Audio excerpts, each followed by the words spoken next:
एव च प्रदीतानां पावनेभ्यो वैष्णवेभ्यो नमो नमः।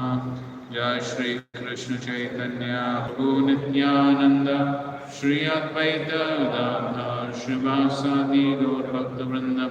हरे कृष्णा कृष्णा कृष्णा हरे हरे, हरे Ram Ram Ram Hare Hare. Hare Krishna. So, chapter 11, Lord Krishna's entrance into Dwarka. Om Namo Bhagavate Vasudevaya.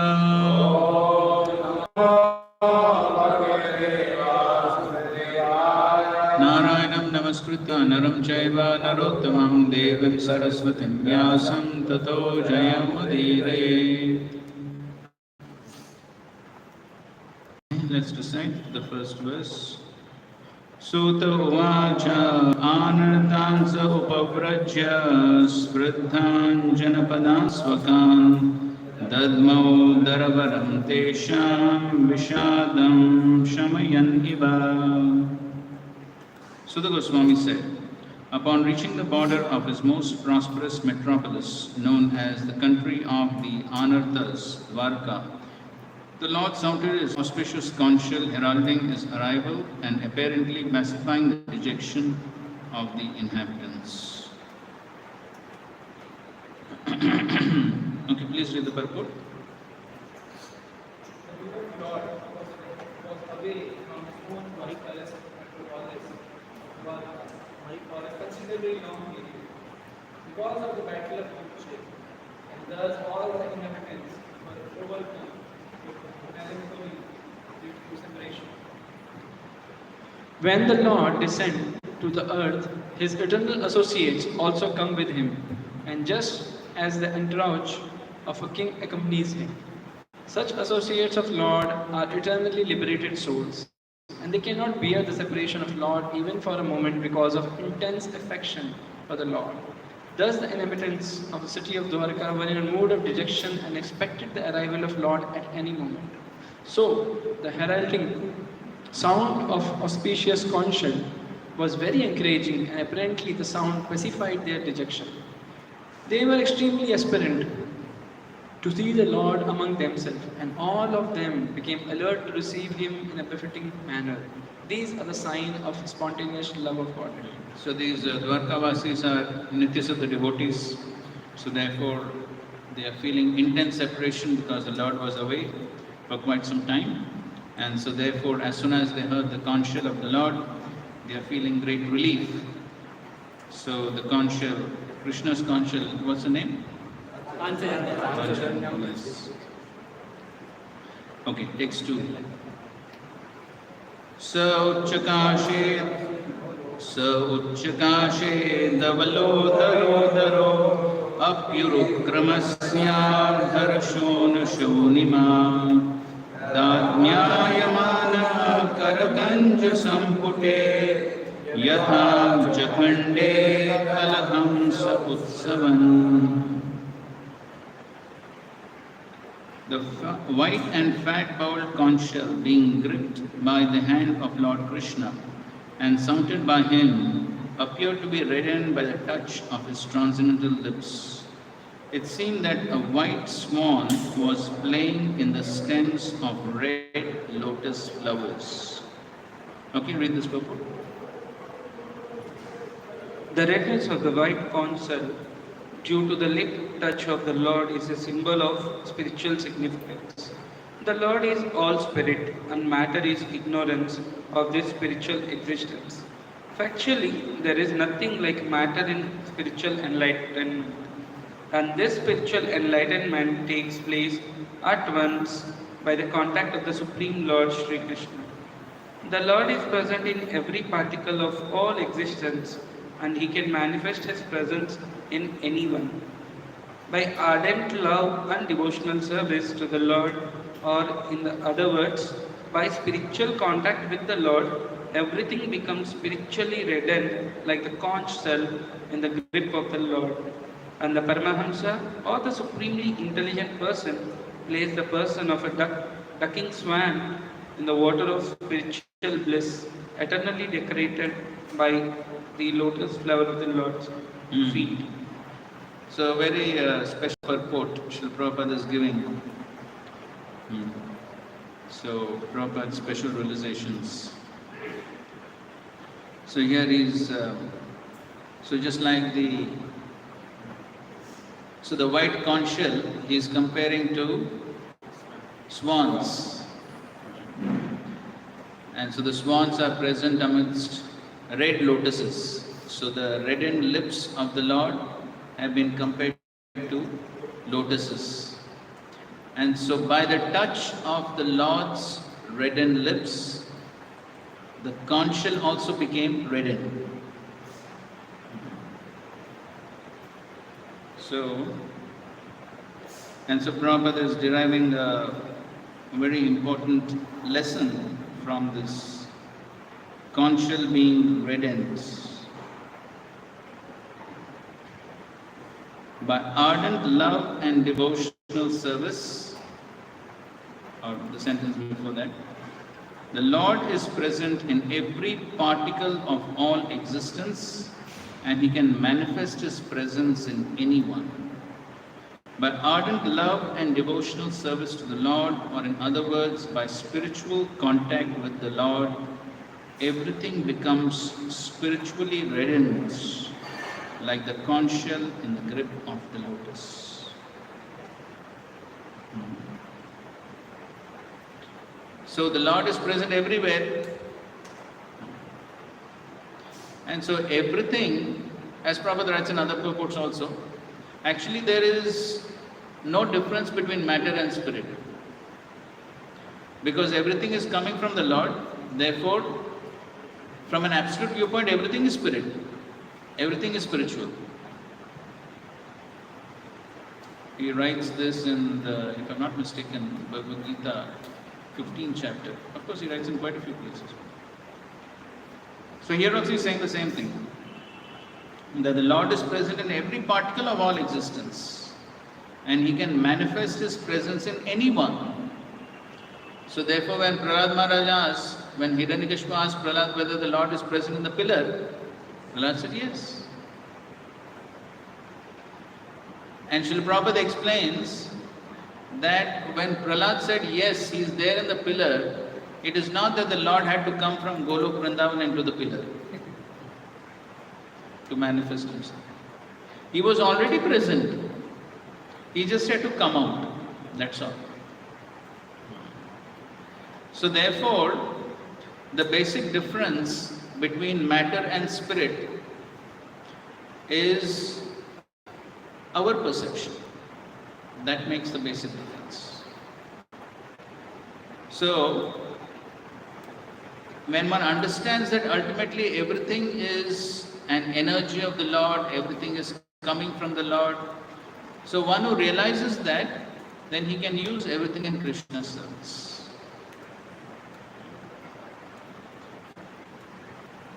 So therefore, in Chatushloki Bhagavad, the second canto, 9th chapter, verse number 35. So, if you see that verse, the Lord Himself is telling Brahma that just as He Churita Bhakti Vilochanena Santa Sadhaisho, Srila Prabhupada explains that even though the Lord in one sense is far away in Golok Vrindavan, but still He is also present within the hearts.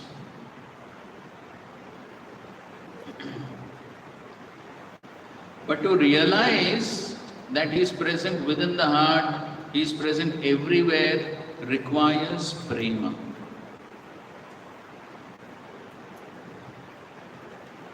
So Srila Prabhupada in that purport writes a very interesting point. So he says that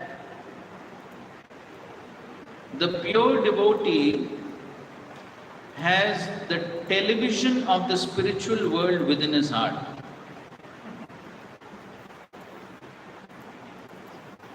So within the heart of the pure devotee, there is a television. So just like in this world, there is television, and one gets information, pictures from far off places, correct? So similarly, the pure devotee has television of the spiritual world. So therefore, he can see what is happening in the spiritual world with the television of his heart. So that is how he has perception of the Lord everywhere. Sthavar jangam deki, na deki daramoti, sarvatra hoy nija ishta devasmu. So whatever the devotee sees, moving, non-moving objects, he does not see the object, but he sees the Supreme Lord, Shyam Sundar.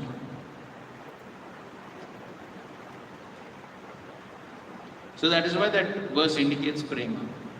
Because for realizing what is said in that verse, prema is required. So therefore here also Prabhupada is saying that the Paramhamsas, the supremely intelligent person, plays the part of the ducking swan in the water of spiritual bliss, eternally lover of the Lord's feet. In the verse itself, there is one analogy. What is the analogy in the verse? The analogy in the verse is the conch shell is compared to the swan, and the reddened lips of the Lord are compared to red lotuses.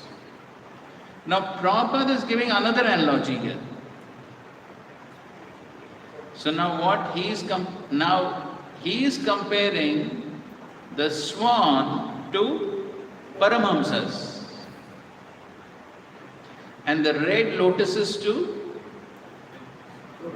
yes, the lotus feet of the Lord.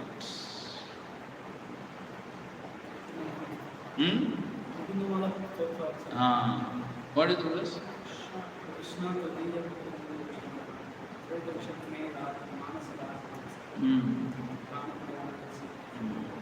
So there also he is comparing. So the point is that the Paramhamsas, because they have taken shelter of the lotus feet of the Lord, therefore they have this vision. Therefore they have this realization of seeing the presence of the Lord everywhere.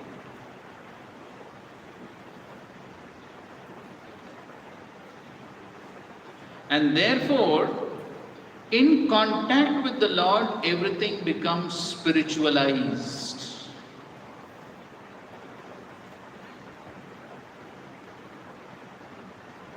Actually, Prabhupada often would give examples, just like the microphone. This is a material thing. But when it's used in Krishna service, it becomes spiritualized. So that's how when one has that proper vision, then he can use everything in the Lord's service without being entangled by matter, because he is not seeing it as matter, he is seeing it as Krishna's energy, and therefore he sees Krishna. We had a discussion on that point, correct? By seeing Shakti, one can remember Shaktiman. So therefore, when the devotee sees all these Shaktis, then it reminds him of Shaktiman, and therefore he is able to see Krishna everywhere.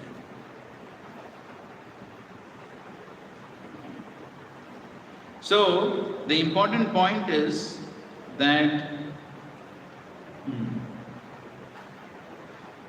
factually, there is nothing like matter in spiritual enlightenment. And the spiritual enlightenment takes place at once by the contact of the Supreme Lord Shri Krishna.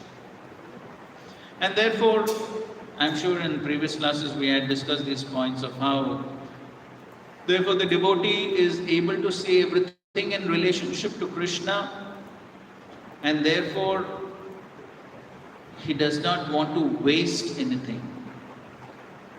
We discussed some examples, right? You remember some Prabhupada pastimes?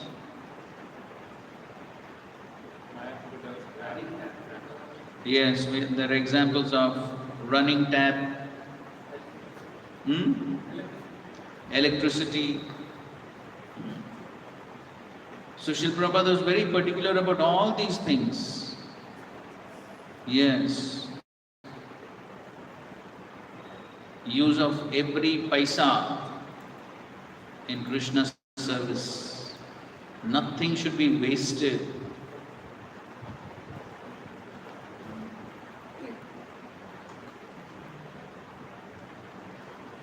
I heard this pastime here in Juhu.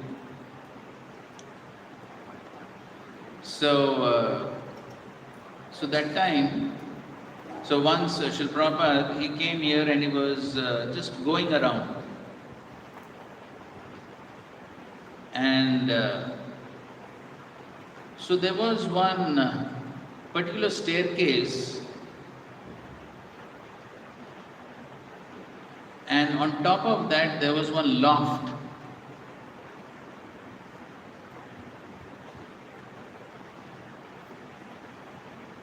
And so, as Prabhupada was going around, he started climbing those steps of the loft. And devotees started saying, "No, Prabhupada, there's nothing over there. No, let me see." So Srila Prabhupada went on top and he saw that there were his books lying in pitiable condition.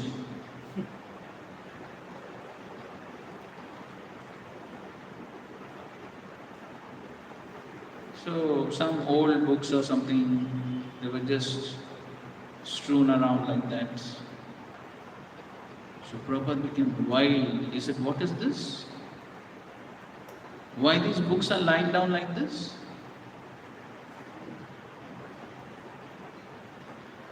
So, therefore, the devotee, because he is able to see that everything is Krishna's,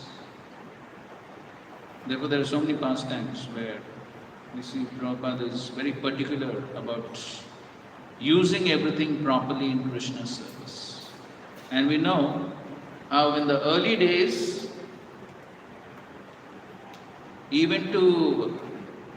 in the early days means before he went to the West, of course at that time Prabhupada had no money.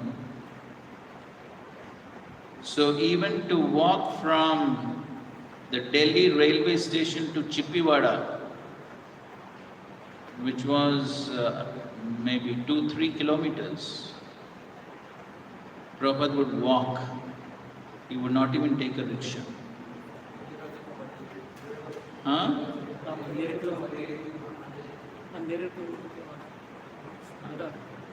So that's how Prabhupada was so careful.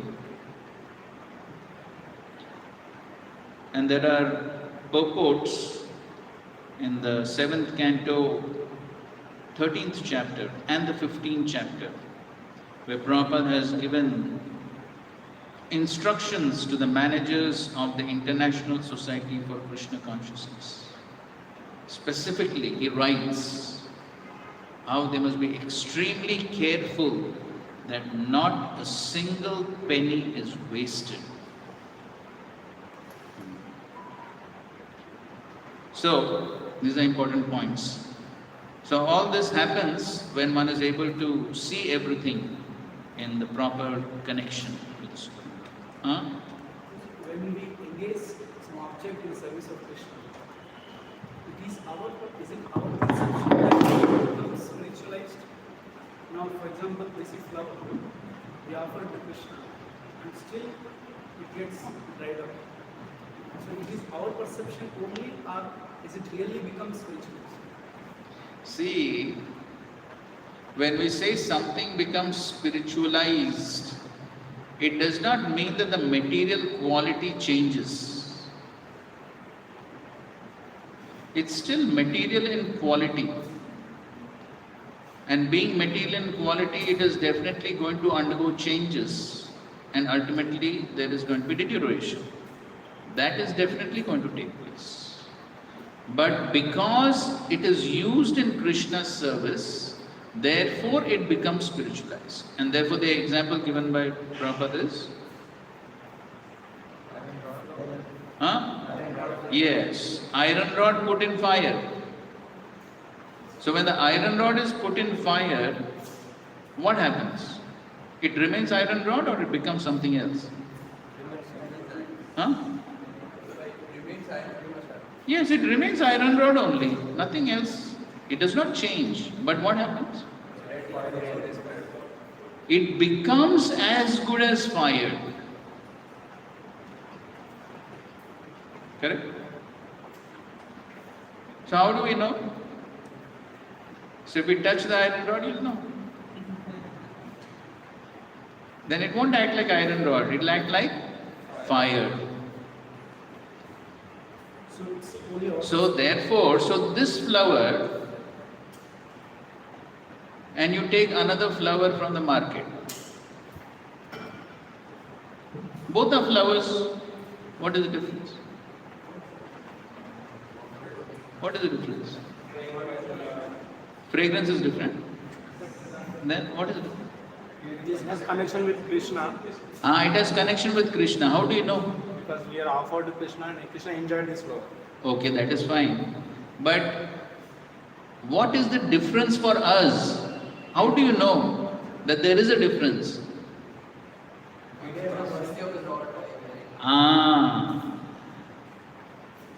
So by smelling this flower, we also get Krishna's mercy.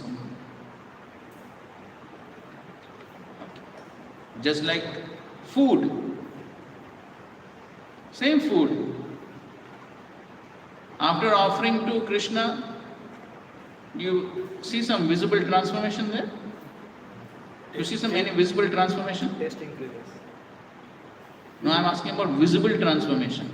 Do you see any visible transformation?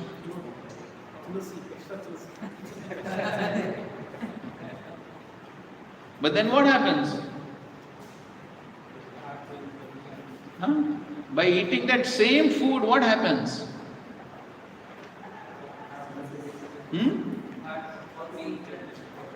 There is transformation in the consciousness.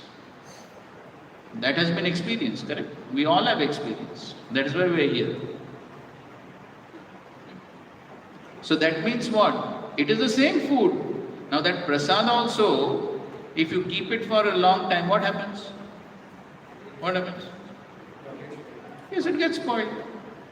Because it is still material. But at the same time, it is spiritualized. Does that answer your question? Yes, sir. There is a change, it's our consciousness gets affected. Because our consciousness gets affected. Yes, because it has come in contact with Krishna. Same thing applies to sound vibration. So Hare Krishna Mahamantra is also sound vibration.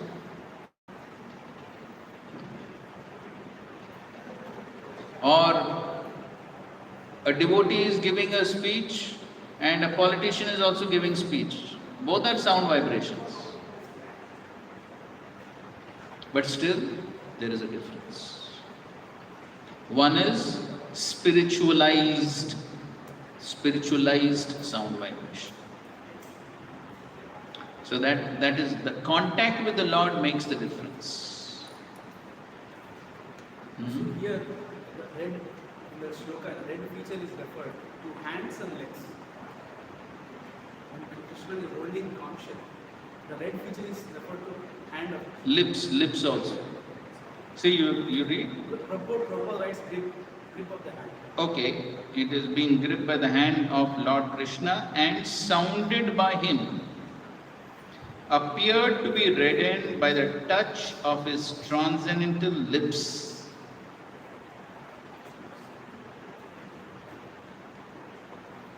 So the direct contact is with the lips, isn't it? Of course, the hand is also there. But you see, even in the purport, the redness of the white conch shell due to the lip touch of the Lord is a symbol of spiritual significance. Alright? Okay, let's proceed. Text 3.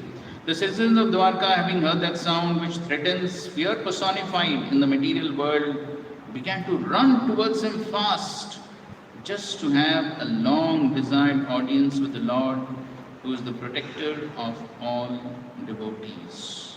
Darshana Lalasa. Darshana Lalasa.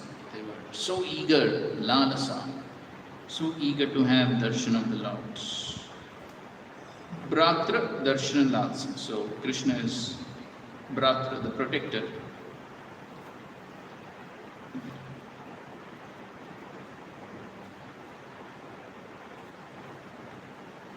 So at the beginning of the purport, Prabhupada writes, as already explained, the citizens of Dwarka who lived at the time of Lord Krishna's presence, there were all liberated souls who descended there along with the Lord as entourage. All were very anxious to have an audience with the Lord. Although some, because of spiritual contact, they were never separated from the Lord. So, on one hand, they were never separated because they were always thinking of the Lord, the eternal liberated souls, they can never forget. But at the same time, when the physical presence of the Lord is there, they are very eager to have darshan. So there is both. There is Vipralamba and Sambhog. And so the devotee is relishing the presence of the Lord in both situations. Therefore Prabhupada is explaining, just as the gopis at Vrindavan used to think of Krishna while he was away from the village for converting engagements, the citizens of Dwarka were all immersed in thought of the Lord while he was away from Dwarka to attend the battle of Kurukshetra. So, even in Vipralamba, or rather in Vipralamba, the thought of the Lord becomes even more intense than when the Lord is actually present. But still, the devotee also aspires to have that physical association of the Lord also.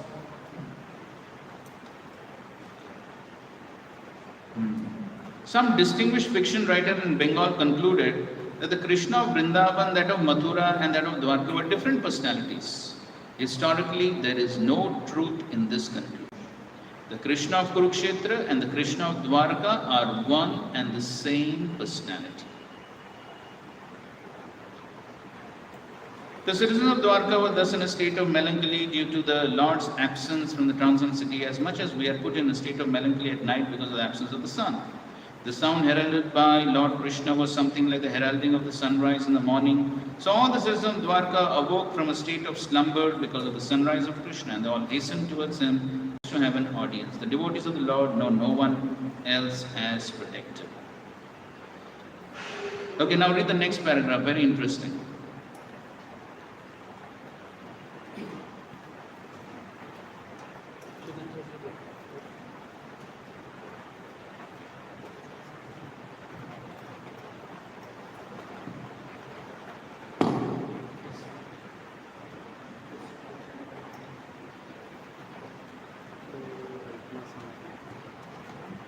The sound of the Lord is identical with the Lord, as we have tried to explain by the non-dual position of the Lord.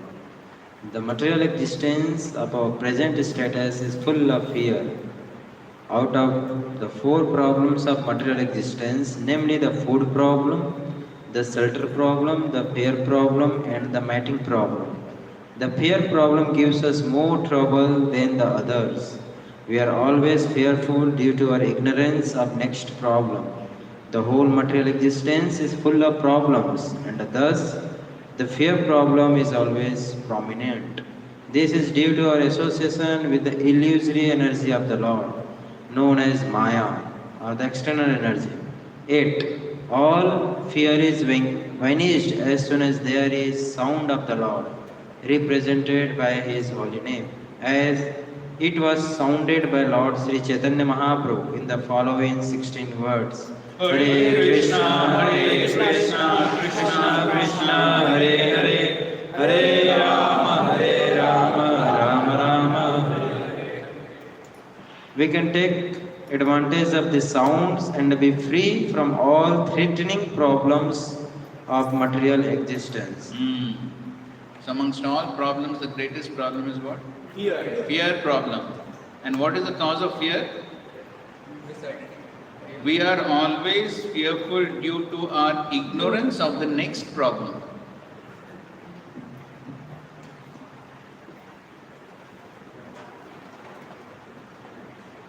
So one is always in fear because what will be the next problem?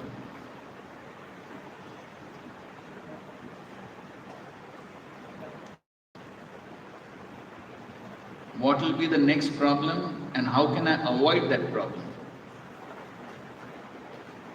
That's what everyone is in fear. Why people are working so hard? Fearful. Huh? Yes. So basically it's only due to fear of future. So because there's a fear of hunger, then one has to earn money.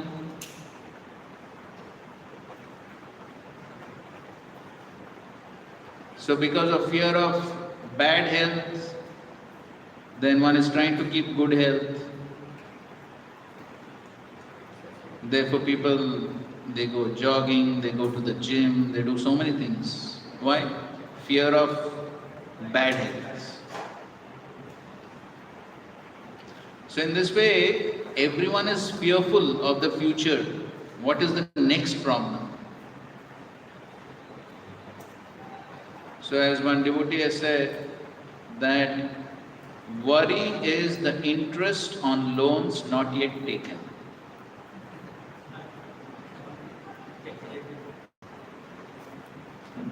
Worry is the interest on loans not yet taken.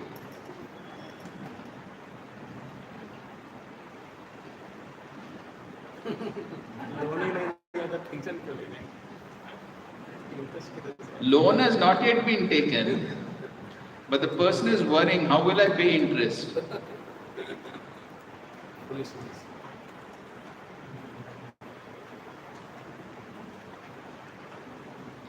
Actually, if we carefully consider, most of our problems are like that. That's what Prabhupada is writing. That is the greatest problem, fear problem. So just like Prabhupada told the story of the old lady in the village. So there was a big mela in the village. So the old lady was sitting and crying. So the son came and asked, what happened? Why are you crying? So she said, oh, there is such a big mela in the village. In the evening, this big mela. Thousands of people are going to come. Where are they going to stay? How are they going to get their food? What will happen? So she was crying. The son said, don't worry, everything will happen.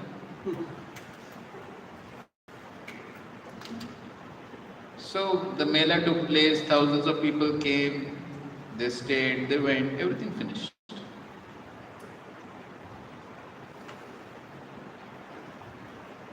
So many of our problems are like that. What? Imagined problems. Imagined problems. And why do we imagine the problems? Yeah. Prabhupada is writing. What is the cause? We think we are the doer. What? You read what Prabhupada is writing. Yes, this is due to our association with the illusory energy of the Lord known as Maya or external energy. So, due to the influence of Maya, we don't have sufficient faith in Krishna. Bhayam dvitiya viniveshita syat viparyaya. So one becomes absorbed, abhinivesh. Abhinivesh means become absorbed in fear, bhayam. Why? Because of forgetfulness of Krishna. Two examples are given in that connection. So just like a child, as soon as a small child sees that the mother is not around, what happens? Begins to cry. Because fear. Kya hua?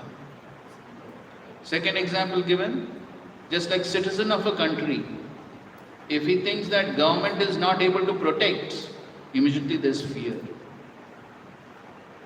So therefore here it is being mentioned, Bhratra Darshana Lalsaha. Krishna is what? Bhratra. He is the actual protector. So when one has faith that Krishna is the protector and he will definitely protect, why he will definitely protect?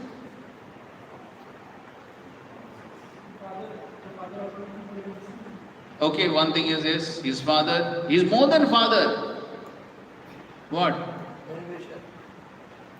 What does Krishna say? Suradam Sarva Bhutana. He is the best well-wisher. So why he will not protect? Why he will not protect? So therefore, if we have that faith that Krishna will definitely protect, then there is no fear. But because of the influence of the illusory energy, one does not have that faith that Krishna will protect. Therefore, there is fear. What will happen? What will happen?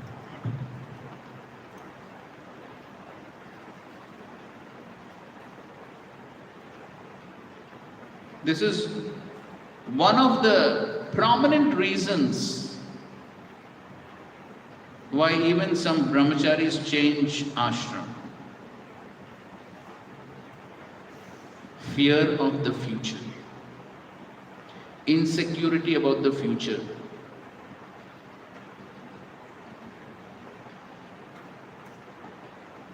When I grow old, who will take care?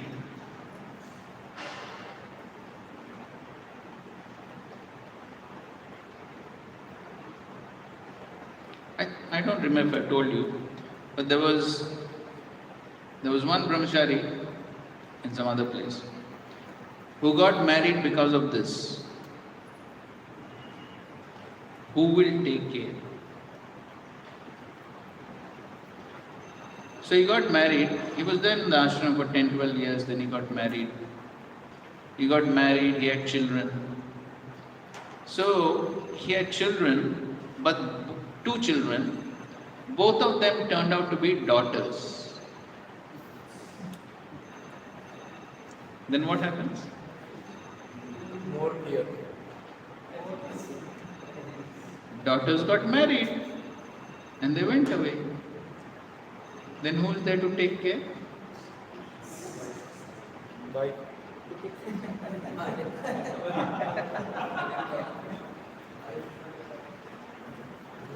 Dehabhadya kalatradeshu atmasaineshu asatsvapi desham pramatta nidanam pashyanapi napashyanapi. So that is why all imagined problems. Ultimately, finally, everyone comes back to square one.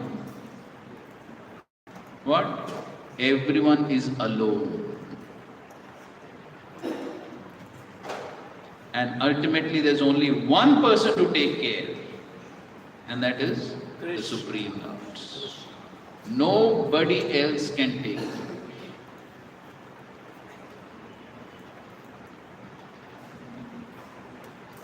Children may die before the parents also, even if one has children. Does it happen or no? Not is happening.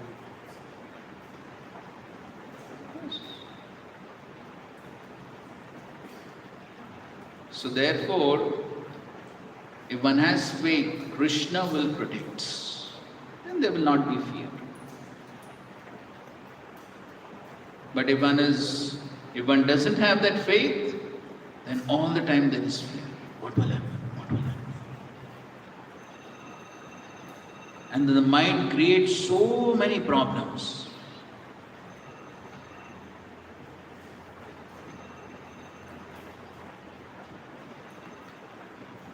So, just like you may have already also heard that story of the monkeys fasting on Ekadashi. You heard, correct? So the monkeys were so afraid. They were afraid of what? What will happen? What will happen? We'll fast. And what if we don't get food to break the fast? We will die.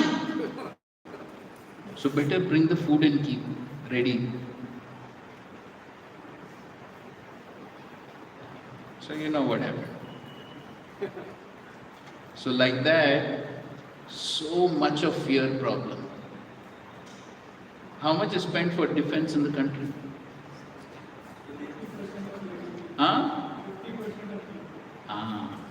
50% of the budget is for defense. So you can just think, how much is the fear problem?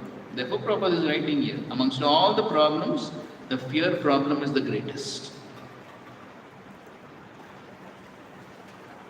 So therefore, the only solution to the fear problem is taking shelter of Krishna. Otherwise, what is the nature of the material world? Padam padam yad vipadam. At every step there is danger. That is the nature of the material world. Therefore, understanding that at every step there is danger, then what one should do? At every step, remember Krishna. Understanding that at every step there is danger, at every step one needs to remember Krishna. Prabhupada in one place is saying, somebody may think, see, if I go out, there's so many cars, so many vehicles, very risky. So I won't go out, I'll stay inside only.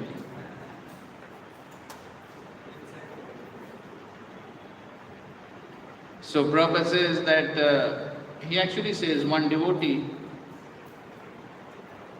so one devotee, he was inside the building, but then as he was climbing the steps, he slipped and fell and broke his leg. So where there is no danger, danger is there everywhere. But the devotee has faith that ultimately Krishna is there to protect. And whatever Krishna does is for my protection. That is it. So when one has that faith, then one can be fearless. Otherwise, by the influence of the material energy, one forgets Krishna. As soon as one forgets Krishna, there is fear. So then, in order to alleviate the fear, to remove the fear, one starts making so many arrangements. Any case, so therefore here it said, Pratra Darshana Lalasa. So as far as the citizens of Dwarka were concerned, they had no fear because they had Krishna, who threatens fear personified. Jagat Bhaya Avaham.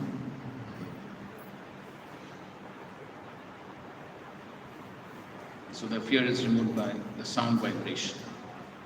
Okay. So then what did they do? So they, great eagerness, lalasa, they went to receive Krishna. And then what they did? Text 4 and 5. Tatropanita balayo ravir deepam ivadritaha Atma Ramam Purnakamam Nijhalavena Nityada Prityutfullam Kha Prochur Harsha Katkadaya Gira Vitaram Sarva Surdam Avitaram Ivarvakaha. The citizens arrived before the Lord with their respective presentations, offering them to the fully satisfied and self-sufficient one, who by his own potency incessantly supplies others. These presentations were like the offering of a lamp to the sun. Yet the citizens began to speak in ecstatic language to receive the Lord, just as wards welcome their guardian and father. Please read the purport.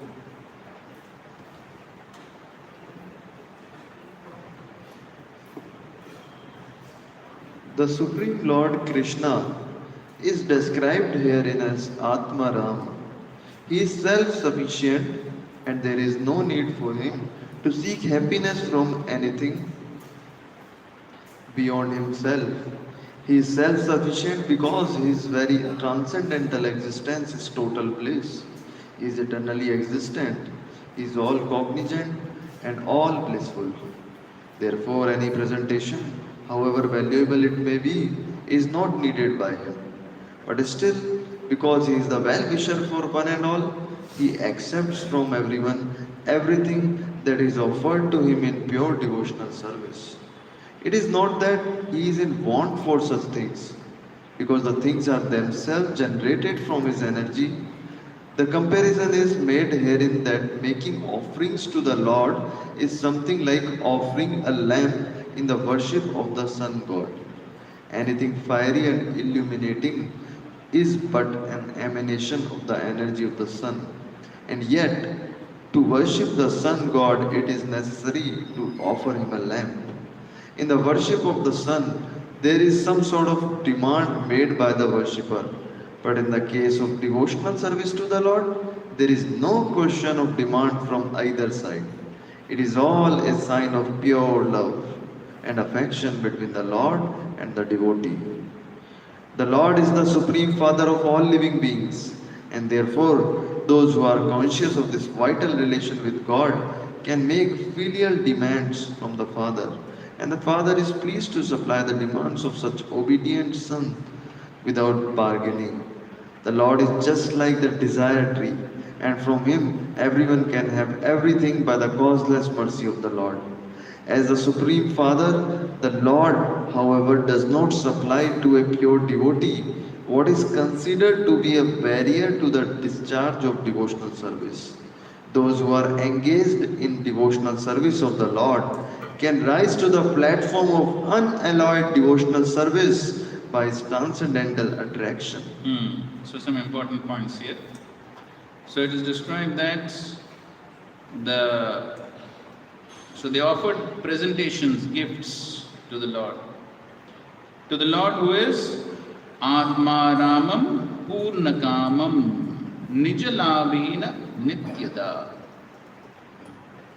So the Lord is Atma Ram, he is totally self-satisfied. He is Purnakamam or Aptakamam. So if he desires something, he can satisfy, he can get those things for himself. He does not have to depend on somebody else to get things. He is the source of everything. Everyone else is getting things from him. So any offering to him is like what? Raver Deepam Ivadritaha. Just like offering a lamp to the sun. What is the value? There is no value. Or just like offering Ganges water to the Ganges. Makes no difference. So, therefore, whatever service one does to the Lord, from the Lord's viewpoint, what is the need? The Lord does not need our service. And what to speak of, especially service from conditioned souls in Kali Yuga, with impure senses. What is the capacity to serve? So therefore, the service per se makes no difference. Krishna doesn't require the service. Krishna doesn't require our offerings. Krishna is not hungry for our offerings. But there is only one thing that Krishna wants. What is that? So as is mentioned over here, Preeti. Preeti. So they offered those presentations with preeti, with love and affection. And that's what Krishna is telling in the Bhagavad Gita also. Patram pushpam phalam toyam yo me bhaktya prayachati tadaham bhakti uparitam ashnami praetam. So we hear these things many times. So what does this preeti mean? How do we translate this preeti into practical action?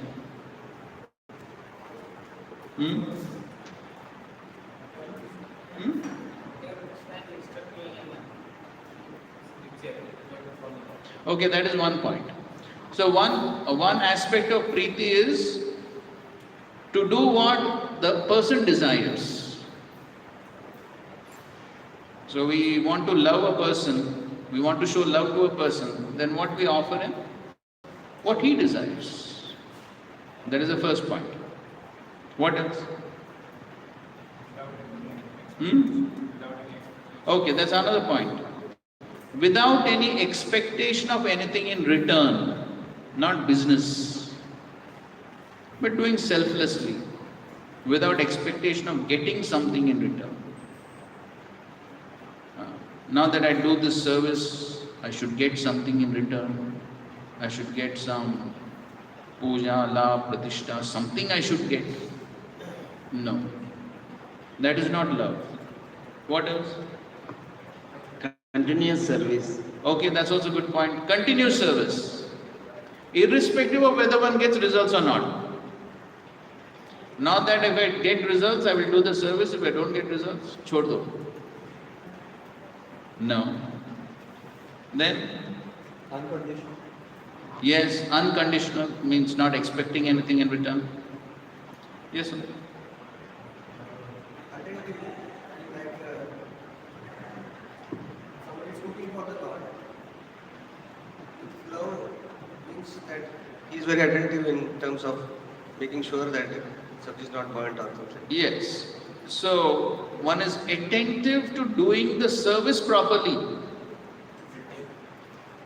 Yes. Attentive to every small detail of the service. So that's a sign of love. So all these are different aspects of that love. And that is what Krishna wants. That is what makes the difference.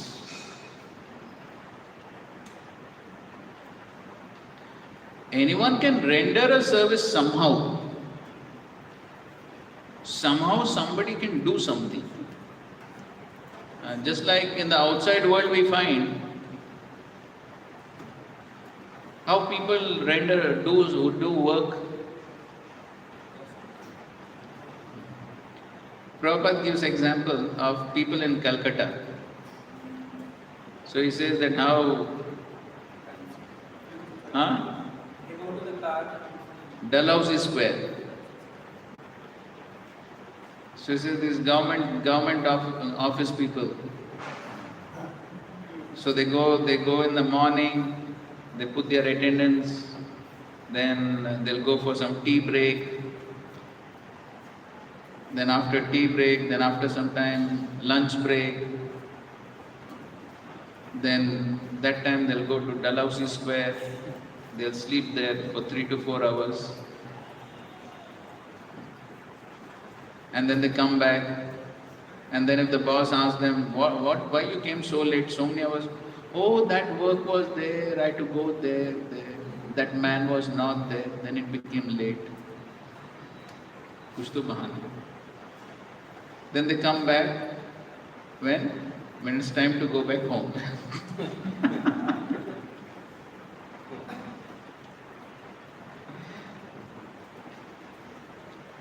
So that is how people work. Why? Why they work in that fashion?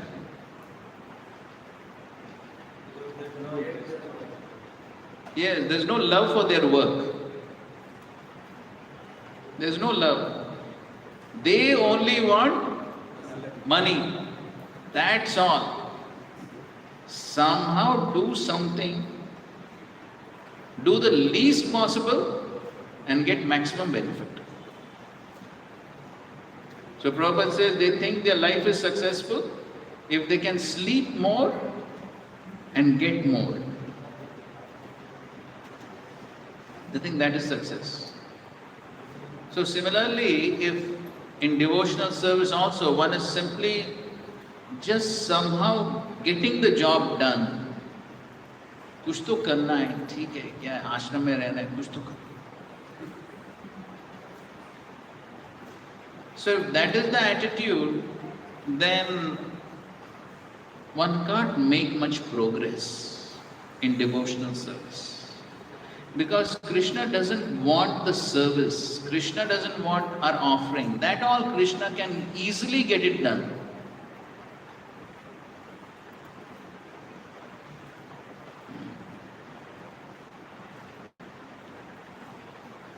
So sometimes a devotee also thinks that, see, I'm doing this service, such an important service. If I don't do the service, what will happen? Department will close down.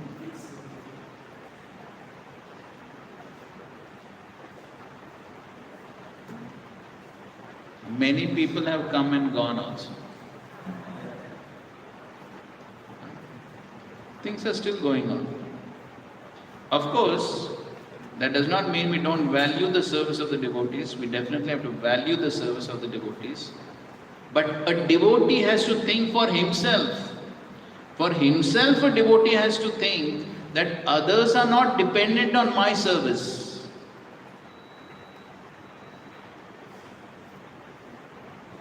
I'm doing some insignificant service. Neither the devotees require my service, and surely Krishna does not require my service. That is how every devotee should think.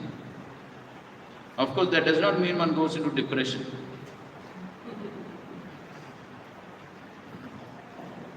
But then one has to understand that what is actually needed is doing the service with priti, love. Tesham satadhyuktanam bhajatam priti kurut. You see, same. Here there also priti, here also priti. That is what Krishna wants. So when one tries to do that service with priti, then Krishna is pleased. And that's how we make progress. So otherwise, our offerings, our services, everything is like what? Showing lamp to the sun. That is how it is. So these Dwarkavasis, they're offering so many presents and everything, but doing it with priti. And so therefore, because they're doing it with priti, so then Krishna also reciprocates, and therefore utfulla mukha. So therefore they are very happy, gladdened, harsha, gadgadaya, they are ecstatic. So all this is because they have the priti. Prabhupada quite often he also gives the example of a child who buys some lozenges for a few cents. Lozenges means something like some chocolates. So he gets money from the father. With that same money from the father, he goes and buys some chocolates, and he gives the chocolates to the father. What is the value of the chocolates for the father? It's no value. But still the father thinks, oh, so nice, you have got these for me. So therefore, the important thing is the love, which has to translate into practical action. Anyone can say, I have so much of love, but that love has to translate into practical action by one's service and surrender. That love has to be manifested in one's service, not simply lip service. Okay. So now, the citizens, as they are welcoming Krishna, now they are offering some prayers from the next verse. Okay, 6th verse. Natasmate nata sadhangri pankajam विरिञ्च वैर्यञ्च सुरेन्द्रवन्दितं परायणं क्षेमम् इत्येच्छतां परं न यत्र काला प्रभवेत् परप्रभु. The citizen said, O Lord, you are worshipped by all the demigods like Brahma, the four suns, and even the King of Heaven. You are the ultimate rest for those who are really aspiring to achieve the highest benefit of life. You are the supreme transcendental Lord, and inevitable time cannot exert its influence upon you. So in this way they are glorifying the Lord, that how he is worshipped, his lotus feet, Angri Pankajam. They are always worshipped by Virincha and Vairincha. Vairincha means the sons of Brahma, like the four Kumaras. Surendra, the king of heaven. So they're all worshipping the Supreme Lord. So for what? For what they are worshipping? Kshemam. For Parayanam, Kshemam. For the supreme benefit in their life, they are worshipping. Nayatra Kala Prabhavet. So Kala does not have influence on the Supreme Lord, because the Supreme Lord himself is the source of Kala, or in one sense not different from Kala.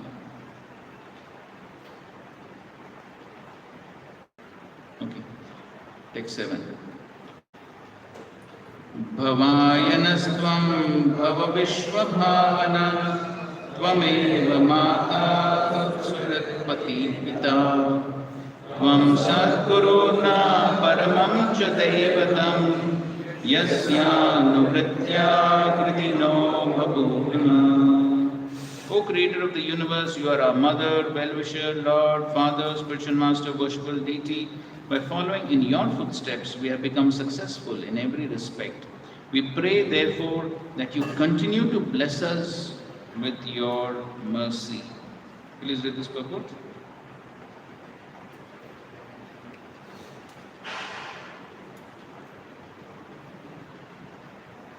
The all-good personality of Godhead, being the creator of the universe, also plans for the good of all good living beings. The good living beings are advanced by the Lord to follow His good advice, and by doing so, they become successful in all spheres of life. There is no need to worship any deity but the Lord.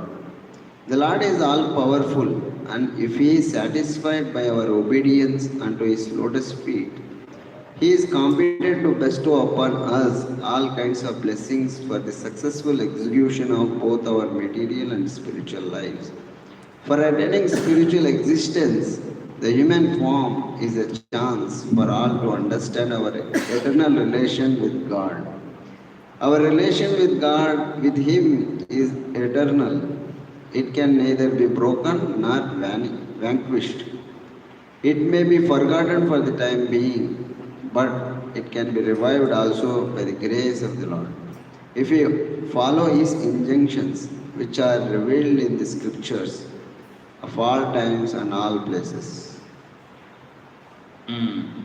So here they are addressing the Lord in many ways. Vishvabhavana, Mata, Surit, Pati, Pita, Sadguru. Okay, so he is all these. Daivatam, worshipable deity. So they are saying we have become successful. Anuvritya Kritinaha. So we have become successful because of following in your footsteps. Anuvritya. Because of following in your footsteps, therefore we have become successful. So that is the cause of success. So one becomes successful by following the Supreme Lord's footsteps or His instructions. As Prabhupada writes, good living beings are advised by the Lord to follow His good advice, and by doing so, they become successful in all spheres of life. So all spheres. So Prabhupada writes in the first canto, purports Prabhupada says, material well-being follows spiritual well-being. So if one pleases the Lord, then one gets both. material well-being as well as spiritual well-being. So just like when Krishna was entering into Mathura, and then there was this Sudama. Which Sudama? The florist who was making garlands. And he immediately offered all the garlands to Krishna and Balaram at the covered voice. Beautiful garlands. So Krishna blessed him that in this life also you will get all success, and at the end of this life you will go back to the spiritual world. So therefore, if one is focused on pleasing Krishna, then one gets success in all spheres of life. This life also, next life also, all spheres. So that's an important point.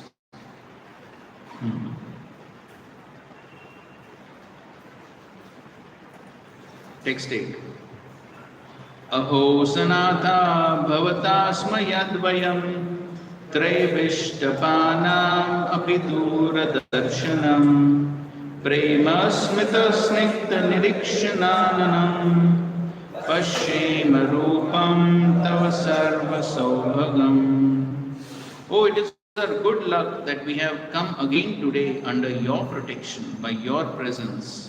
For your Lordship rarely visits even the denizens of heaven. Now it is possible for us to look into your smiling face, which is full of affectionate glances.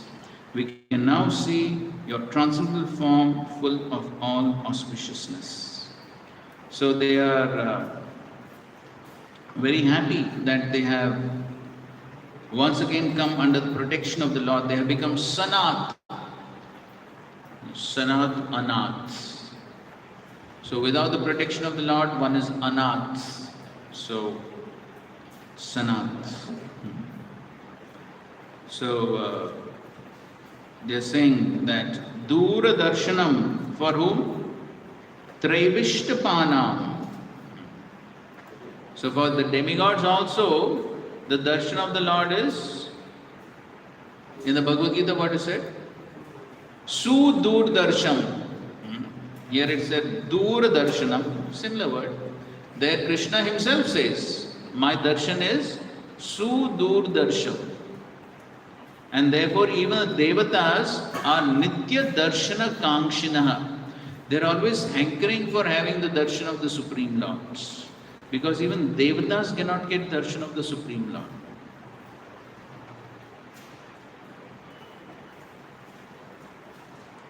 So just like even when all the devatas go to the Kshir Sagar to offer prayers, then what happens? They only get sound. From whom? From Shirodakshar Vishnu. They are not able to see. Even Brahma, he also cannot see. He only hears sound vibration.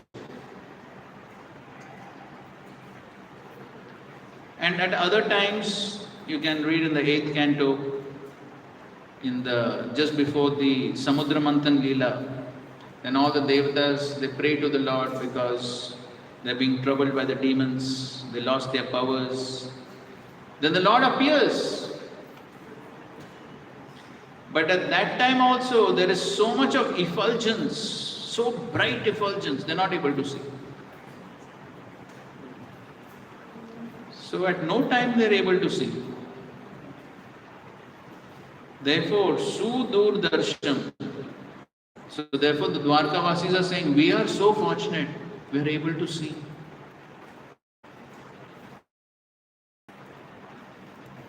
Otherwise it's very rare. So we know the pastime in Vrindavan, how Lord Shiva, when Krishna was small boy, what happened? Thanks and Bhasma, they send him away. And then of course Krishna begins to cry. So you see, that's how eager they were for darshan, because they never got darshan so easily. And in ISKCON temples, every day, practically throughout the day.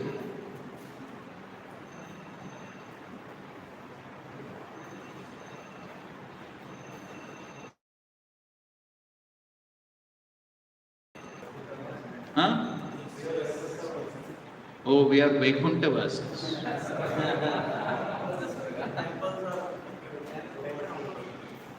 That's correct. Prabhupada said, all my temples are in Vaikuntha. But where am I?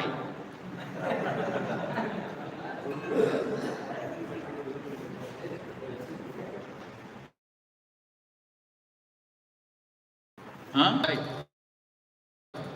So what is our great qualification?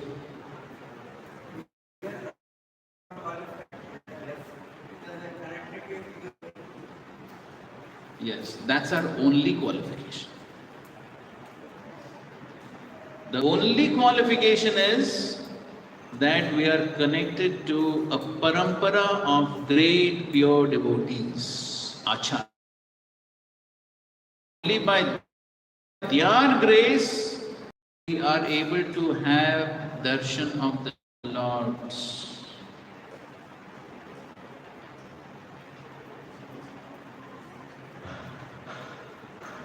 But anything which is achieved easily, we tend to take cheaply. Correct? But then we should understand what great fortune we have. Just like these Dwarkasis, they are saying we are so fortunate. Even the great demigods, like whom? Huh? So even great demigods, even for them it. So we should understand that it is only because of our connection to these great acharyas we have this good fortune. Shyam Sundar Prabhu says, when he not one Krishna temple was there. I don't know. Even Surabhi Prabhu, you know the pastime, he came as an architect basically. He wanted to study architecture of various temples. So he also came to Mumbai for that reason, to find a Krishna temple. He could not find. Then somebody told him there are some Krishna devotees in Akashganga. That's how he went there. And that's how he met Shyam Sundar Prabhu there. And then Shyam Sundar Prabhu brought him to Srila Prabhupada. And then Prabhupada immediately gave him lifetime service of architecture.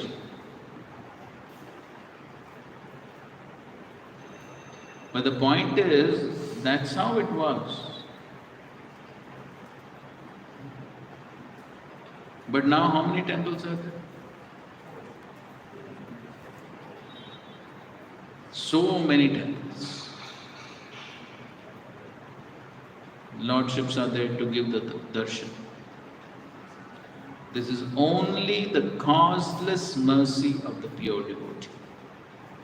And we have to recognize that and be grateful for it.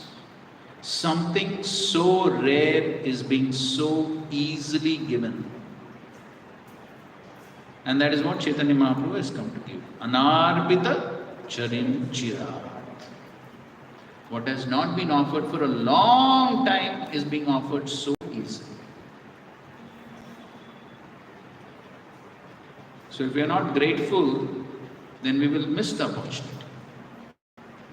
It is very rare. So the Dwarkavasis are appreciating that. That's something which is so rare we are getting. Even the Swargavasis don't get this darshan. Your Lordship rarely visits even the denizens of heaven.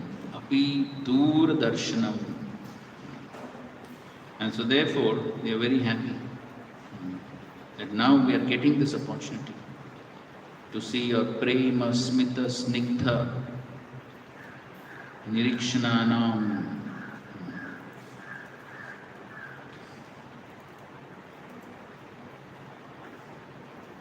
And Prabhupada writes all that, what we were discussing.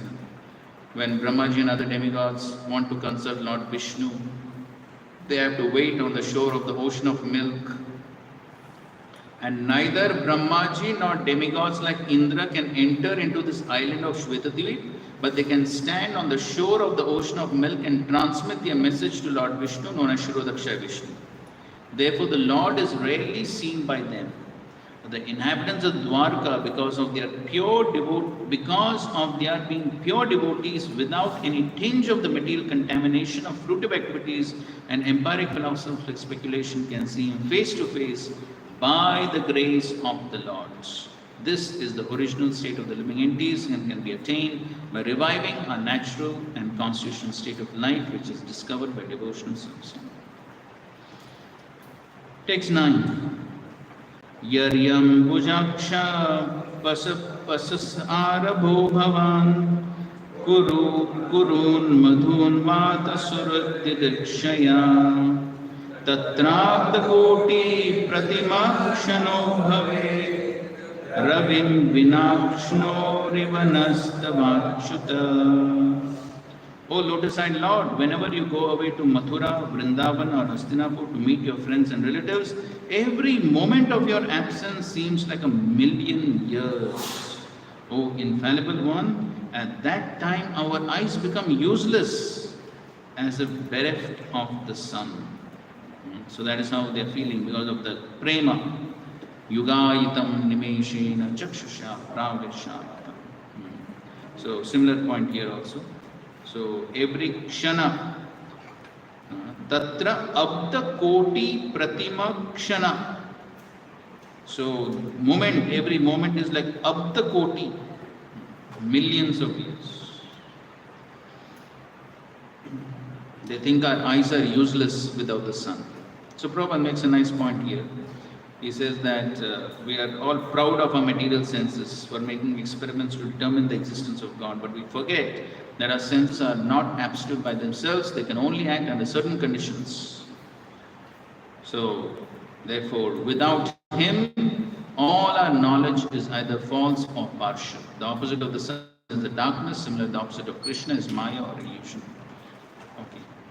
Therefore, it is necessary that we must always be in sight of the Lord Krishna so that we can see both ourselves and the Lord with His different energies. As we cannot see anything in the absence of the sun, so also we cannot see anything, including our own self, without the factual presence. Without Him, all our knowledge is called by illusion.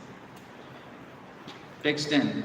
O Master, if you live abroad all the time, then we cannot look at your attractive face, whose smiles vanquish all our sufferings. How can we exist without your presence? Upon hearing their speeches, the Lord was very kind to the citizens and the devotees, entered the city of Dwarka and acknowledged all their greetings by casting His transcendent glance over there.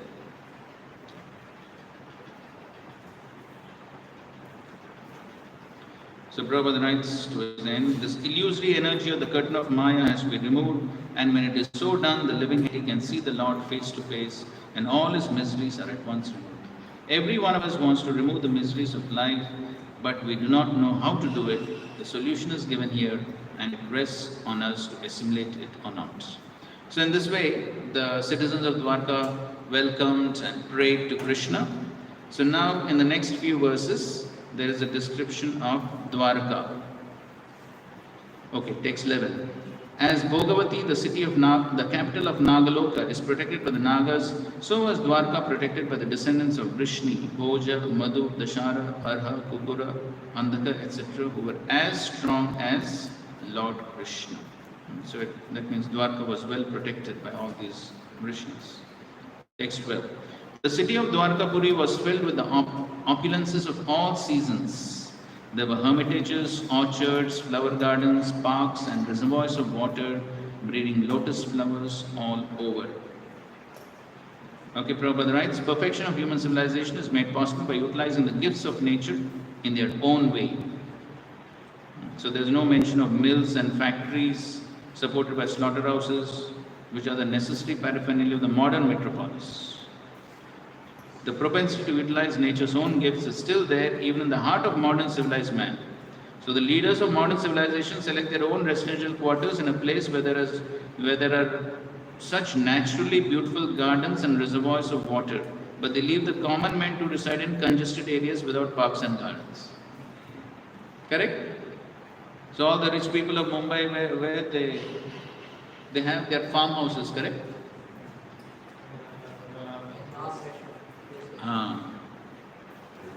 Lonavala, Mahabaleshwar, Panchgani. They have their farmhouses. Talasri also. So why? Because that tendency is there. The tendency is there to live in natural surroundings. And therefore we find sometimes even in the cities, people in their small apartments also, there are so many pots with some plants in whatever space they have.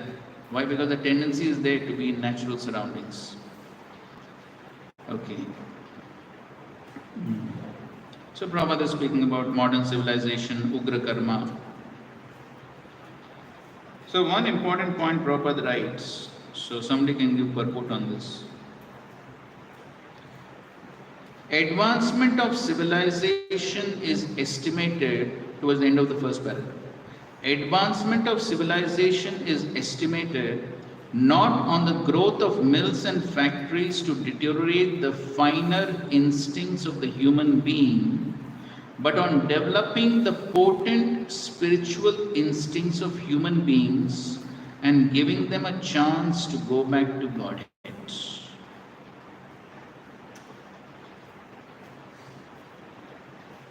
What does this mean? We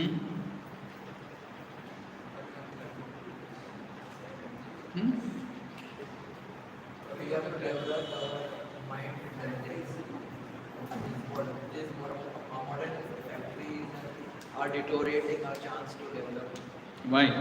our advancement. Why? So what is the meaning of this?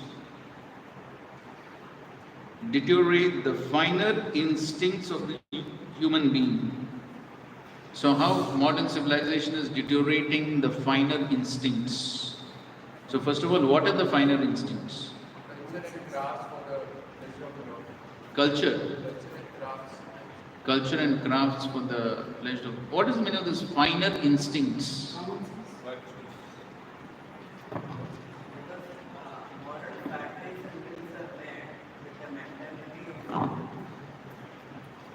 Exploiting the material nature.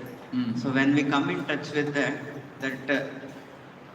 certainly that affects us, because the very foundation of modernization is exploitation. So that affects our finer instincts. So what is that finer instinct? That it makes us exploitative actually. Okay. So what is that finer instincts which are destroyed?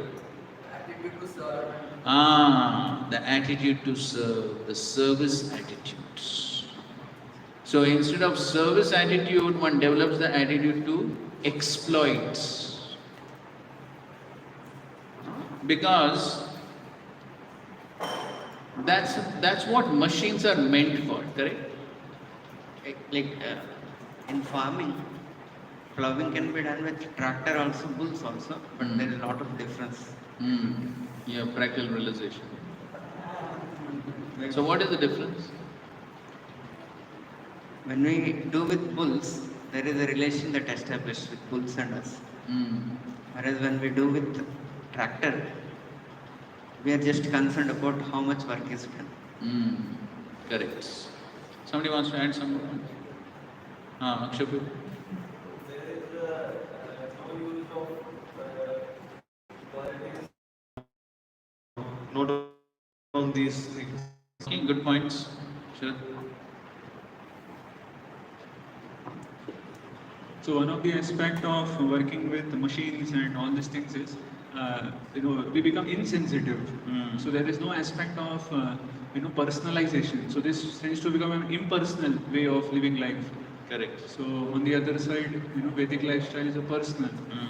Yes. So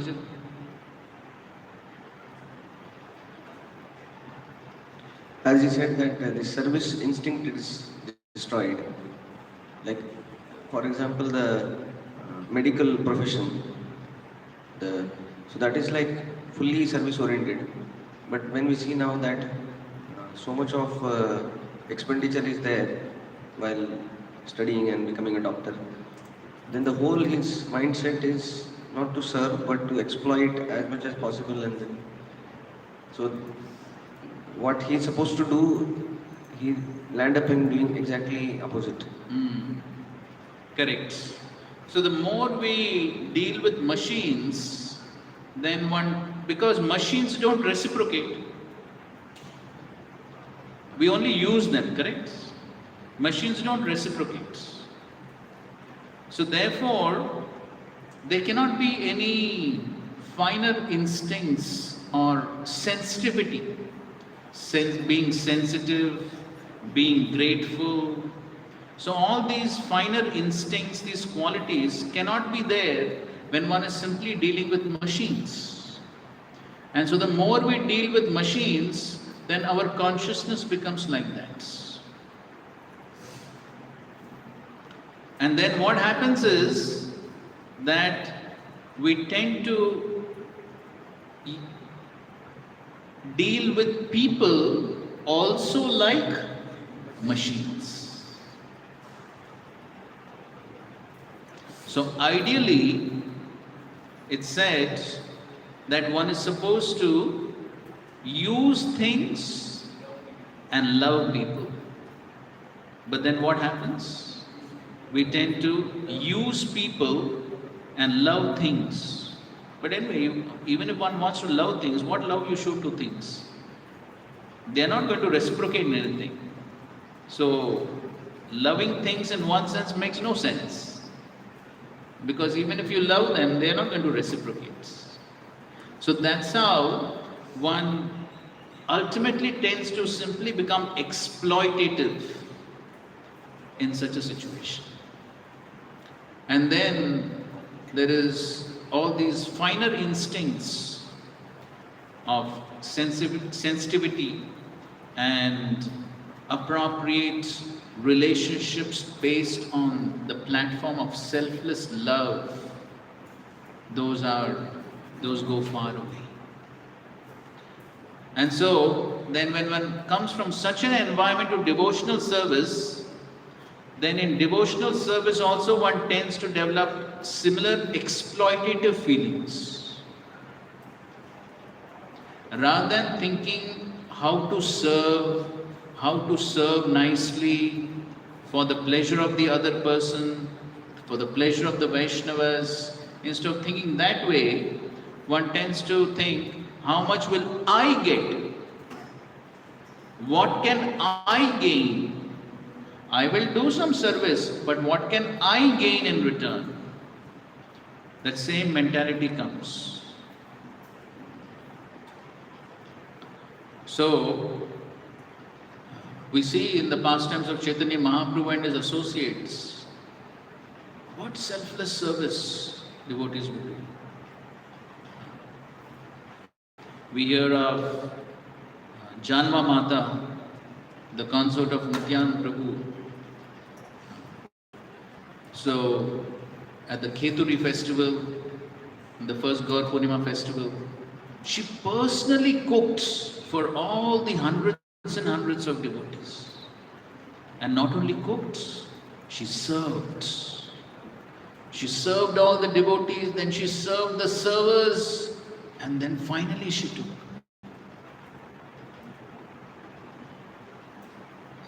What a service attitude. So we see all these examples, but then that requires that selfless service attitude. These are the finer instincts that Prabhupada is speaking about. But in the modern day, because the whole tendency is exploitation, how can I get more things from other person?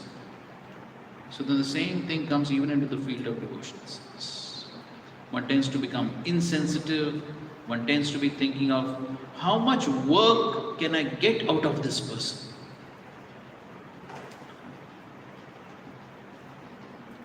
So one is not thinking how to serve.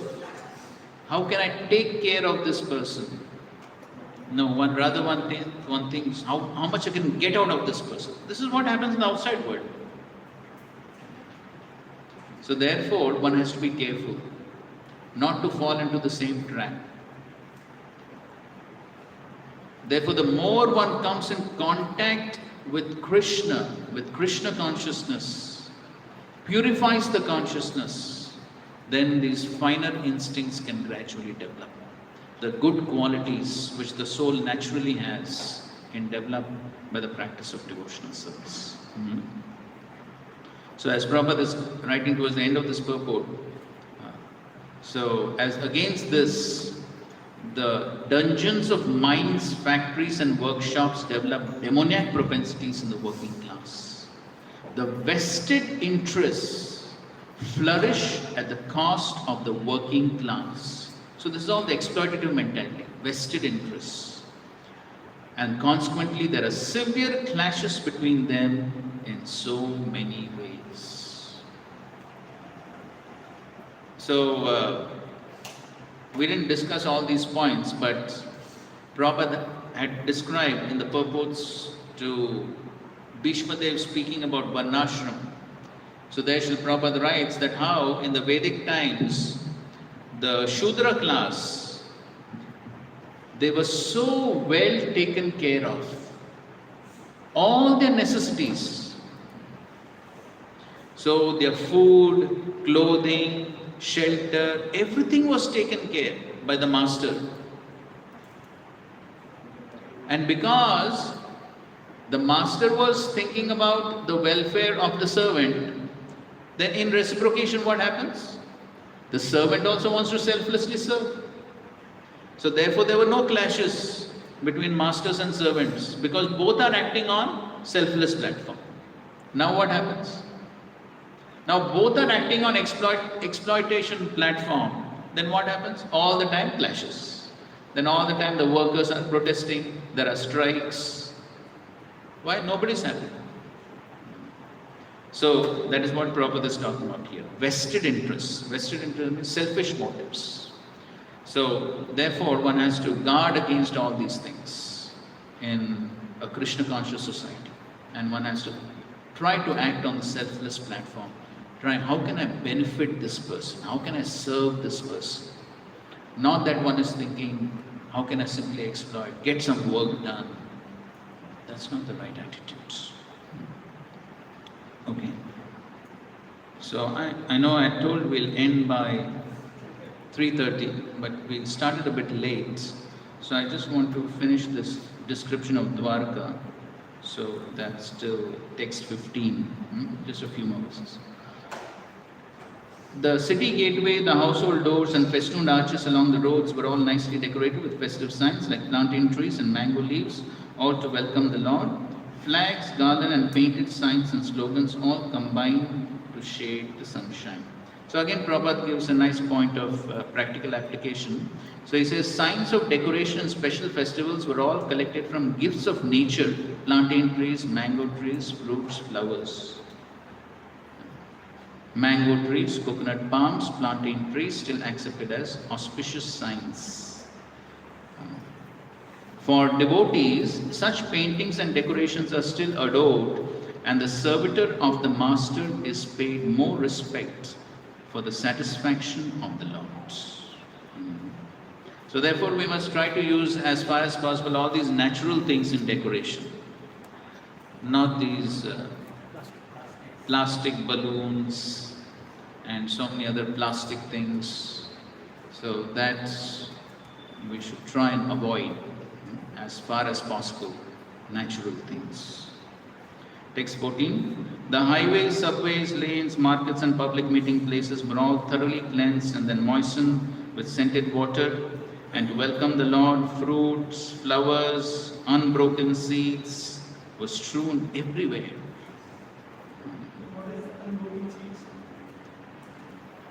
Unbroken seeds, grains, like rice with the husk not broken, polished, or even wheat with the husk. So all these are considered to be auspicious.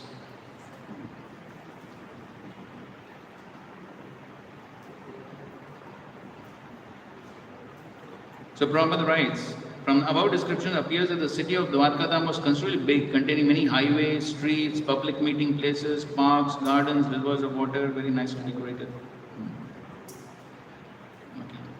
Text 15. In each and every door of the residential houses, auspicious things like curd, unbroken fruits, sugarcane, and full water pots with articles for worship, incense, and candles were all displayed. And Prabhupada is writing about the process of reception according to the Vedic rites is not at all dry. The reception was made not simply by decorating the roads and streets as above mentioned, but by worshipping the Lord with requisite ingredients like incense, lamps, flowers, sweets, fruits, and other palatable eaters according to one's capacity. All were offered to the Lord, and the remnants of the foodstuff were distributed amongst the gathering citizens. So it was not like a dry reception of these modern days. Each and every house was ready to receive the Lord in a similar way, and thus each and every house on the roads and streets distributed such remnants of food to the citizens, and therefore the festival was successful. Without distribution of food, no function is complete, and that is the way of Vedic culture.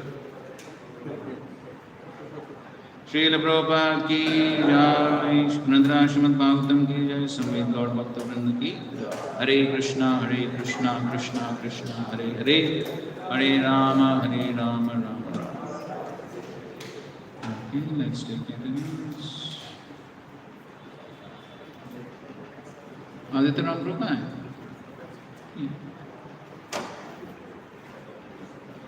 Advait Karuna Prabhu? Akshope Prabhu, Anand Narshan Prabhu.